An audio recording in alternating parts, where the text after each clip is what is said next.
السلام علیکم دوستانو، په دې هیله چې روغ او جوړ به اوسئ. دوستان، نن به درته د واتساپ یو ډېر ګټور سیټینګ وښیم. که غواړئ یو چا ته پیغام ولېږئ او نمبر یې سیو نه کړئ، نو دا ویډیو خامخا طرفه یې وګورئ. د ویډیو د شروع کولو نه مخکې دوستانو که چېرته مو زموږ چینل نه وي سبسکرایب کړی، هیله کوم نو زموږ چینل دې اساس سبسکرایب کړئ. راځئ نو زه د ویډیو فلورول به تاسو راشئ خپل واتساپ ته.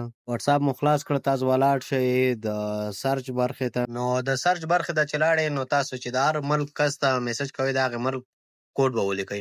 اوس د افغانستان کوډ د مثال 93 ما اوس 93 ولیکه، د هغې نه وروسته به نمبر ولیکئ.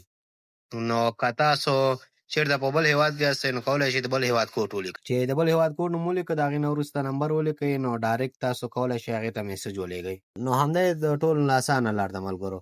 که چېرته مو ویډیو خوښه شوې وي لایک یې کړئ، شیر یې کړئ د نورو ملګرو. نورو داسې خوندورو ویډیوګانو لپاره زموږ چینل در سره سبسکرایب کړئ او زموږ سره پاتې شئ ملګرو. نو د اوس لپاره ملګرو ښه وخت او ښې چارې ولرئ.